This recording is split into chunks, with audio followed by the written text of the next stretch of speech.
જૂનાગઢ જિલ્લાના કેશોદ મુકામે ભાજપા દ્વારા રાહુલ ગાંધીના નિવેદનને લઈને વિરોધ પ્રદર્શનનો કાર્યક્રમ યોજાયો। જૂનાગઢ જિલ્લાના કેશોદ મુકામે ભારતીય જનતા પાર્ટી ગુજરાત પ્રદેશ અનુસૂચિત જાતિ મોરચા દ્વારા વિરોધ પ્રદર્શનનો કાર્યક્રમ યોજાયો હતો। કોંગ્રેસનો અનામત વિરોધી ચહેરો એસસી એસટી અને ઓબીસી અનામત રદ કરવાના રાહુલ ગાંધીના નાપાક ઈરાદાને ભારતીય જનતા પાર્ટી કામયાબ નહીં થવા દે। કેશોદ ખાતે ડોક્ટર બાબા સાહેબ આંબેડકરજીના બાવલા પાસે વિરોધ પ્રદર્શનનો કાર્યક્રમ યોજાયો હતો, જેમાં સાંસદ રાજેશભાઈ ચુડાસમા, પૂર્વ કેબિનેટ મંત્રી જશાભાઈ બારડ, જિલ્લા મોરચાના હોદ્દેદારો અને બહોળી સંખ્યામાં કાર્યકરો હાજર રહ્યા હતા।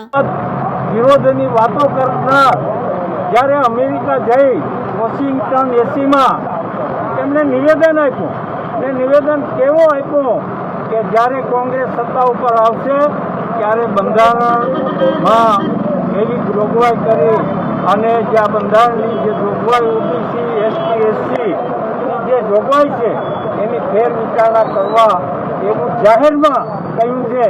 ત્યારે આ દેશ દ્રોહનું કામ કરનાર કોઈ હોય તો એ રાહુલ ગાંધી છે।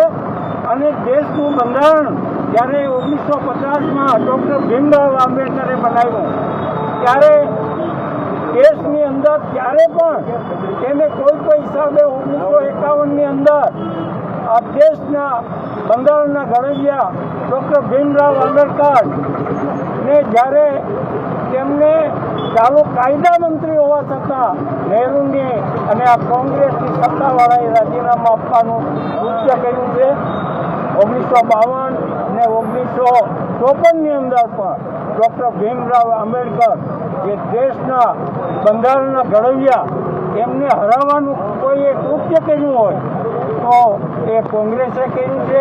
આજે આ બંધારણની વાતો કરનાર અને બંધારણનો જે બચાવ કરનાર કોઈ હોય તો અત્યારના દેશના વડાપ્રધાન નરેન્દ્રભાઈ મોદી, જેમણે 2010ની અંદર આખા હિન્દુસ્તાનની અંદર સુરેન્દ્રનગર મુકામે જ્યારે 60 વર્ષ બંધારણના પૂરા થયા ત્યારે હાથી ઉપર જે બંધારણનો ગ્રંથ મૂકી આખા સુરેન્દ્રનગરમાં હાથીની અંબાડીએ જેનું સ્વાગત કરી અને પ્રશંસા કરી અને આ દેશને બંધારણ પૂરું કરવાનું કામ અને રાજેશભાઈ ચુડાસમા 2019માં જ્યારે લોકસભાના સભ્ય હતા ત્યારે બંધારણની જે ટાઈમ પૂરો થાય એ દેશના પ્રધાનમંત્રીએ ફરી પાછા 10 વર્ષનો બંધારણમાં વધારો કર્યો છે।